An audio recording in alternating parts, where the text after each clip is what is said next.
Complete works of Swami Vivekananda. Karan Yoga. Chapter 2. Each is great in his own place. Part 2. I once met a man in my country whom I had known before as a very stupid, dull person who knew nothing and had not the desire to know anything and was living the life of a brute. He asked me what he should do to know God, how he was to get free. Can you tell a lie? I asked him. No, he replied. Then you must learn to do so. It is better to tell a lie than to be a brute or a log of wood. You are inactive. You have not certainly reached the highest state, which is beyond all actions, calm and serene. You are too dull even to do something wicked.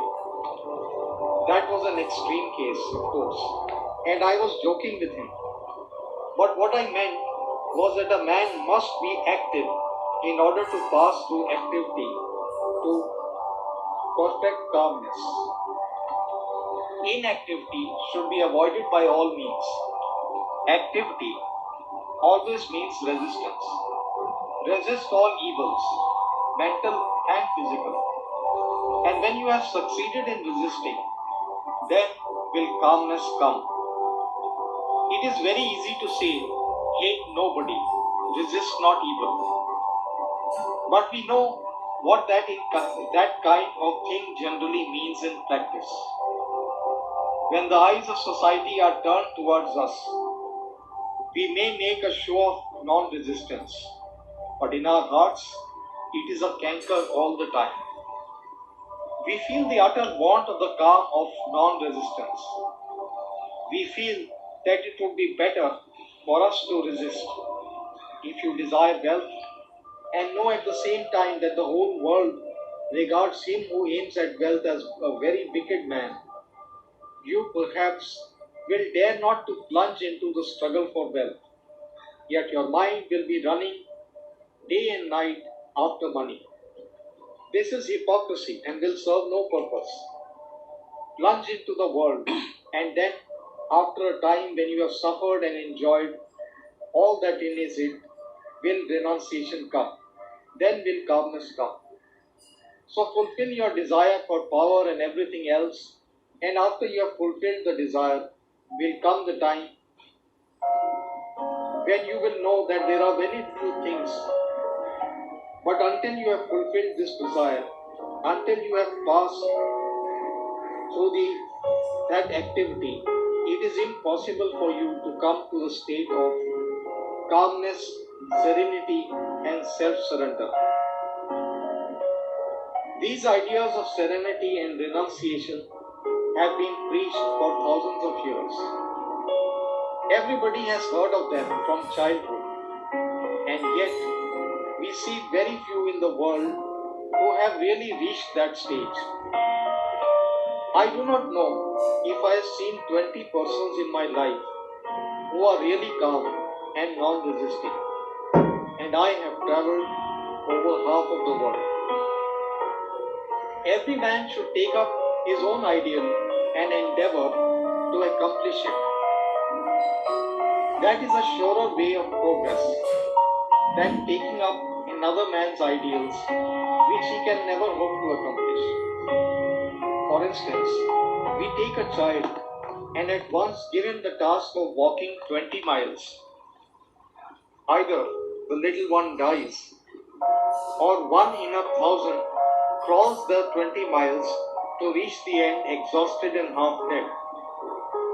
That is like what we generally try to do with the world.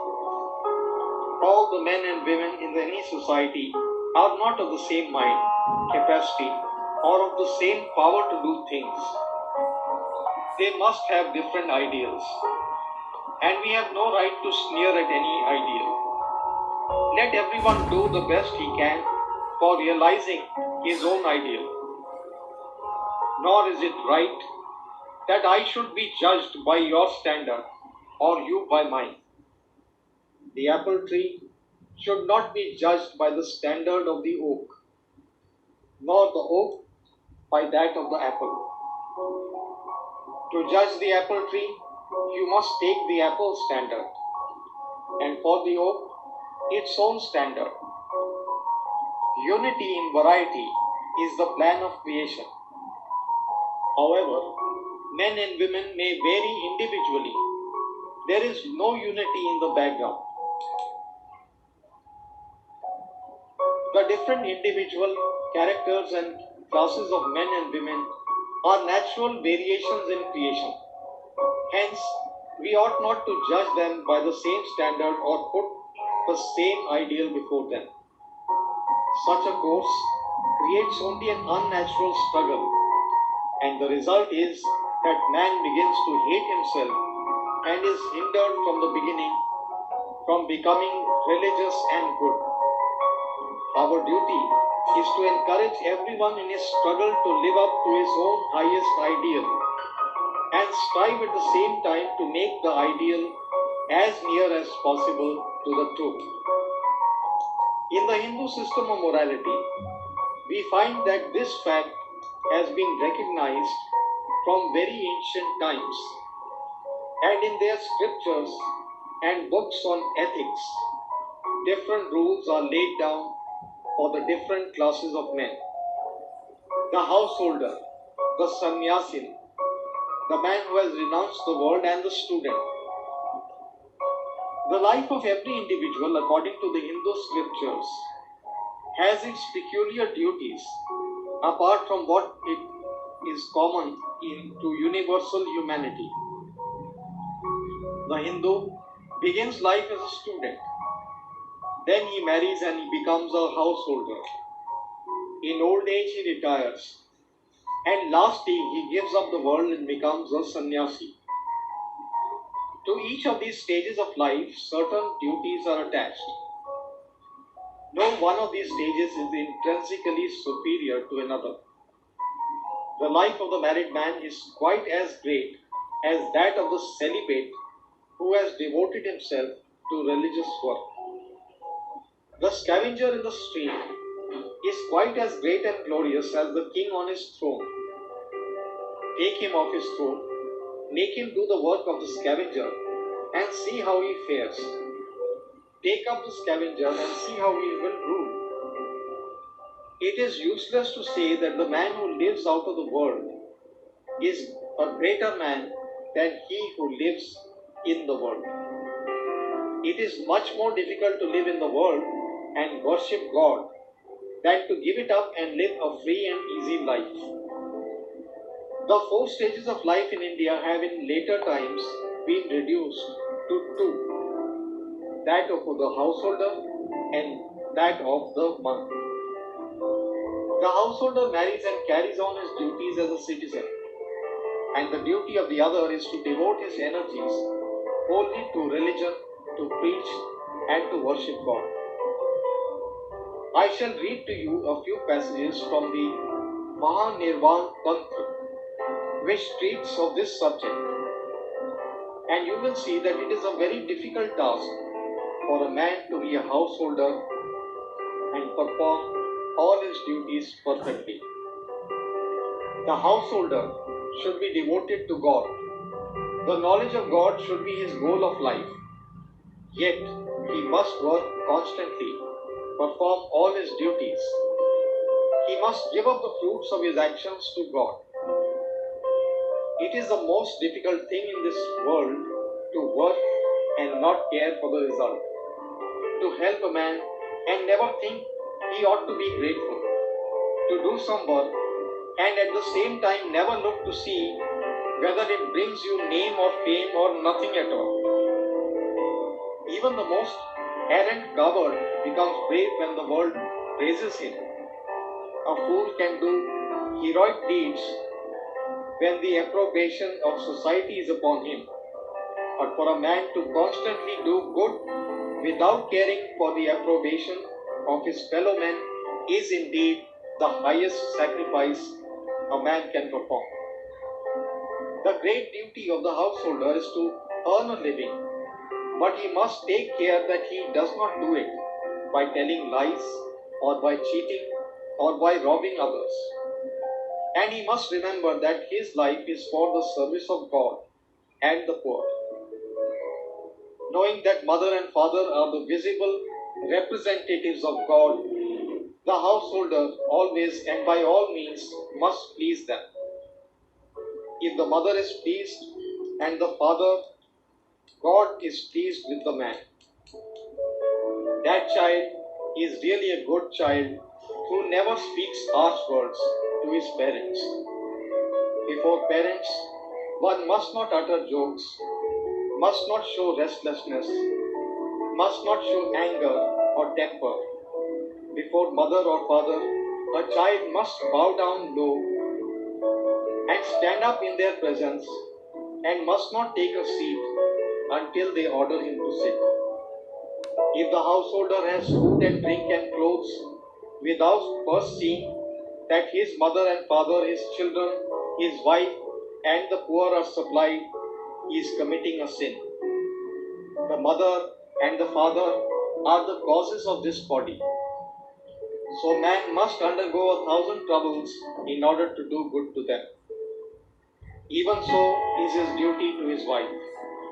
No man should scold his wife, and he must always maintain her as if she were his own mother.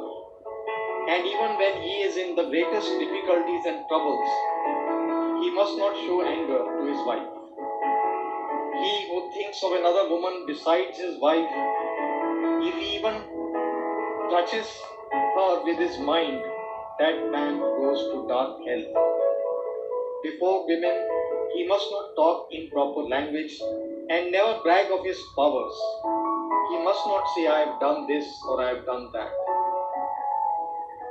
The householder must always please his wife with money, clothes, love, faith, and words like nectar, and never do anything to disturb her. That man who has succeeded in getting the love of a chaste wife has succeeded in his religion and has all the virtues. The following are the duties towards children. A son should be lovingly reared up to his 4th year. He should be educated till he is 16. When he is 20 years of age, he should be employed in some work. He should then be treated affectionately by his father as his equal. Exactly in the same manner, the daughter should be brought up and should be educated with the greatest care. And when she marries, the father ought to give her jewels and wealth. Then the duty of the man is towards his brothers and sisters and towards the children of his brothers and sisters, if they are poor, and towards his other relatives, his friends and his servants. Then his duties are towards the people of the same village and the poor and anyone that comes to him for help. Having sufficient means, if the householder does not take care to give to his relatives and to the poor, know him to be only a brute. He is not a human being. Excessive attachment to food, clothes, and the tending of the body and dressing of the hair should be avoided. The householder must be pure in heart and clean in body, always active and always ready for work. To his enemies, the householder must be a hero. Then he must resist. That is the duty of the householder. He must not sit down in a corner and weep and talk nonsense about non-resistance. If he does not show himself a hero to his enemies, he has not done his duty. And to his friends and relatives, he must be as gentle as a lamb. It is the duty of the householder not to pay reverence to the wicked, because if he reverences the wicked people of the world, he patronizes wickedness. And it will be a great mistake if he disregards those who are worthy of respect, the good people. He must not be gushing in his friendship. He must not go out of the way making friends everywhere. He must watch the actions of the men he wants to make friends with and their dealings with other men, reason upon them and then make friends. These 3 things he must not talk about. He must not talk in public of his own pain.